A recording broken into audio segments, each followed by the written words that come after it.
Hello everybody, it's Maikito. I hope everybody's having a good day and has had a good day so far. I would have posted this video a little later than what I am doing it now, mainly because I usually try to wait for more lines and lineups and stuff to be out on the apps. But I do have to work. I have a late night shift, so trying to get this video out early, and I found plenty of picks to make a video, and I do anticipate having more, probably more than likely tomorrow, because there's some games that I'm looking at where one, the lineups are out, but I kind of have an idea of what I want to do, and two, I'm not sure how teams are going to play lineup wise, so I kind of want to see who's going to play so I could put lines out. So I do anticipate having more plays, and as always, if I do have any other plays, they will be in the pinned comment, again, more than likely tomorrow, but I'll just get straight into the plays.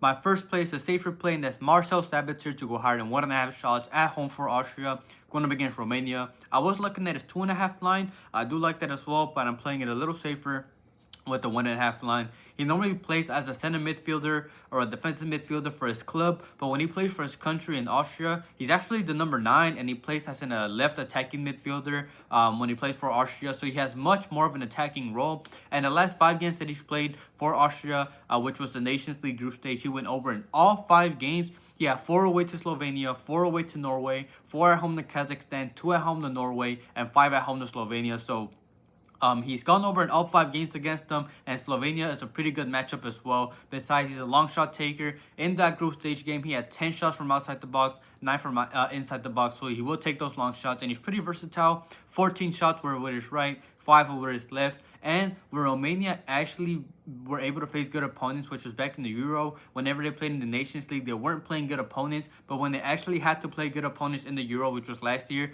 they gave 23 shots to the Netherlands, 13 shots to Slovakia, and 20 shots to Belgium. So they gave him a lot of shots, and I anticipate Austria to get around at least 15 to 16. And if that's the case, I'm really confident in general that he will be involved in those shots. And 1.5 is a good safe line to take. So I like Marcel Sabitzer to go higher than 1.5 shots. And then the last play that I have so far is Iker Valdez to go higher than 5.5 saves at home for Andorra, going up against England.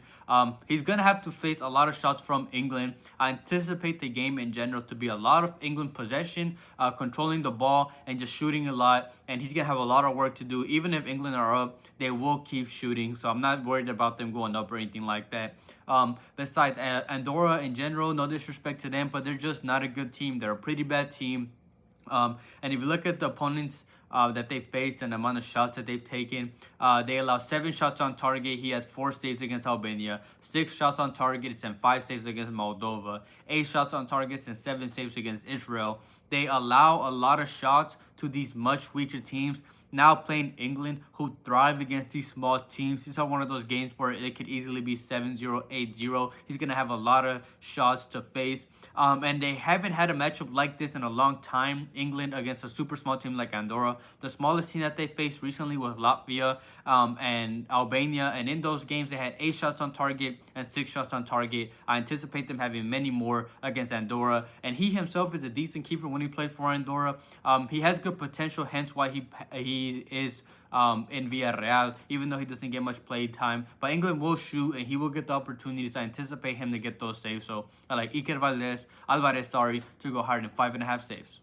Before I get into the money line plays, as always, I would really appreciate if everybody liked the video and commented as well. It helps boost the video out to more people, so you're notified when these videos are out. And if you're not subscribed, please subscribe and turn on those notifications again so you're notified. And I do let people know in my Discord as well when the video goes out to the public. I also sometimes do let people know when added plays are added over there as well. And again, a good community, whether you're adding your plays, looking at other people's plays, talking during the games, and the plays aren't just soccer, WNBA, MLB, CSGO, everything. People talk about everything over there, so if you're interested in that, it is not a premium. Link is in the description. The only sort of premium that I have is the YouTube membership, which is linked in the description. It's for those that just want to support the channel and get the plays out even earlier. So if you're not a member, those that are already got this video and these picks before everybody else. So if you're interested in that and want to support the channel, that link is in the description. And all my links for everything else, whether it's my player prop apps or Outlier, which is what I use for data. I haven't been able to use it for these games, but when it comes to club soccer, I can. Link for that in the description as well. But other than that, I'll just get straight into my money line plays.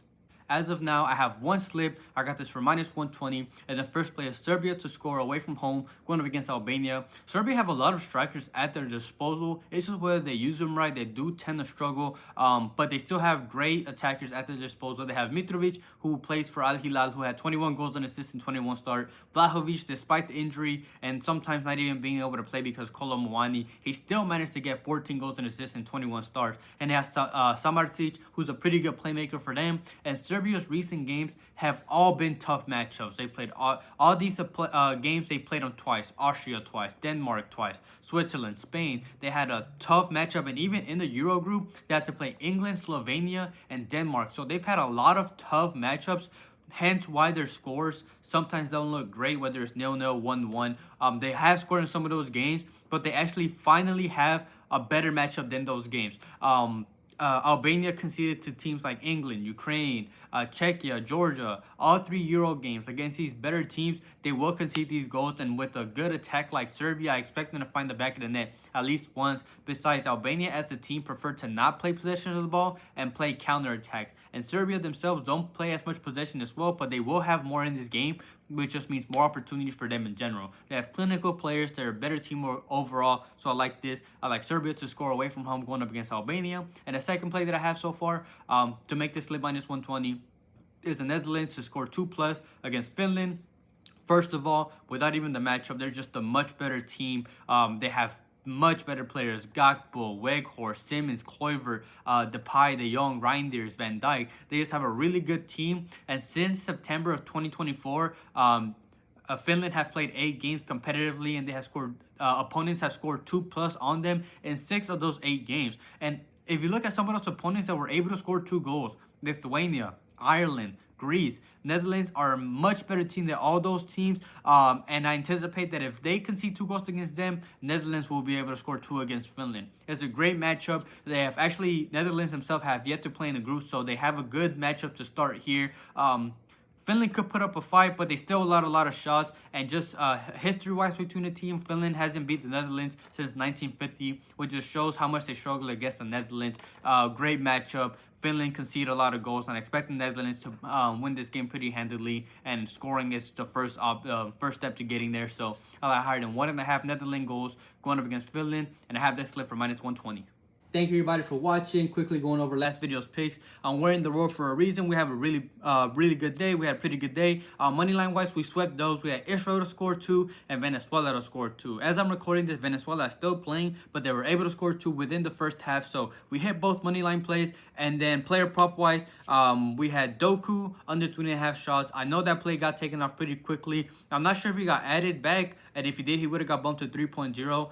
But he hit. Even if it got bumped down to 2.5, he still would have hit. He only ended with 2 shots. I had Daniel James, which he DMP'd, he didn't start, so you would have just got your money back, or it just wouldn't have counted in general, not for you, not against you. And then I had 2 added plays. Because of that DMP, I added Ampadu to take a shot and Turkmen to take 3. Ampadu came through for us. He took his shot. And then Turkmen, he had 2. He took 2 within like the first 15 minutes, but then didn't take another one. It got subbed out earlier on the 60th minute. So if he would have played more minutes, he easily gets that 3rd shot, but he unfortunately missed. But we still did great. We had a good day again, 2-0 moneyline wise and 2-1 day player prop wise. So hopefully we can keep carrying on that momentum into these international games where they're much harder to predict. And like I said, if I do have any added plays, they will be in the pinned comment probably tomorrow. But other than that, I hope everybody has a good night, a good day, and we can cash out tomorrow.